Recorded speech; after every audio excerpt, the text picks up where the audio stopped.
Back-to-back na sunog ang tumupok sa Maynila at sa Quezon City kaninang madaling araw. Ang ilan sa kanila walang naisalba. Magbabalita si Nina Ong Pauco. Ginising na nagangalit na apoy ang mga residente ng Mayhaligi Street sa Masangkay, Santa Cruz, Maynila kaninang alas 2 ng madaling araw. Tulong-tulong ang mga bumbero at residente sa pag-apula ng sunog.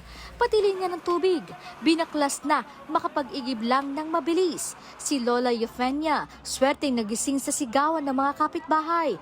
Mag-isa lang kasi siya sa bahay nang mangyari ang sunog. Kami nagsisigawan na. Sumilip muna ako kung nasaan banda. Yung pala malapit, two house lang ang pagitan sa bahay. So, nagligpit na ako ng gamit ko. Personal things lang. Wala akong dalang damit o wala talaga. Si Aling Jacqueline naman, napaiyak na lang. Wala na kasi siyang naisalba pang mga gamit. Pagkita ko po, malaki na po talaga yung apoy. As in, sobrang laki na po. Yan, pero hindi ko po alam kung saan po nagsimula po yung sunog. Basta nakita ko na lang po talagang ano na. Nagpuputukan pa po yung mga kuryente, kaya na po kami, nagtakbuhan po kami, mga wala po kami nakuha kahit isa. Mabilis din kumalat ang apoy dahil karamihan sa mga bahay sa lugar gawa sa light materials. Mag-alas 4 na rin ng umaga nang may deklara ang fire out. Sa ngayon, patuloy na inaalam ng Bureau of Fire Protection ang mitsa sa sunog. May isa namang naitalang nasugatan. Pansamantala rin munang tumutuloy sa simbahan ng Santa Cruz ang mga apektadong residente.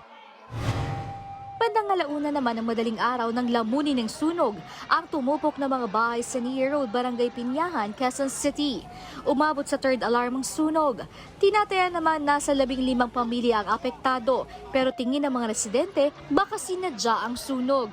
Parang hindi, imposible po kasing tanggapin namin kaagad-agad na ganun kabilis yung apoy. Kasi pagka po namin, pagbaba lang po, biglang may apoy na nasa likod na po ng bahay. Saan nang galing yung sunog?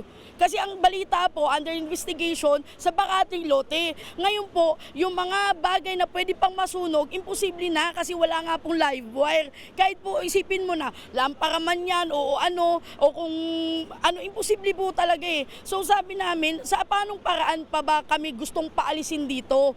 Gaya ng sunog sa Santa Cruz, pawang gawa rin sa light materials ang mga bahay kaya mabilis kumalat ang apoy. Mag-aalas 2 na ng madaling araw nang maideklara ang fire out. Walang nasawi at nasugatan sa insidente.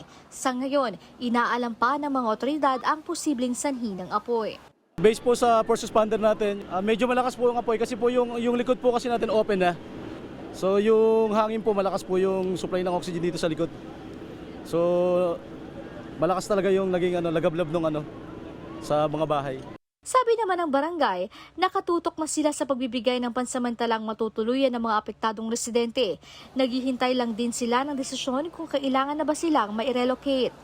Kapatid, para sa 1PH, Nina Ong Pauco, News 5.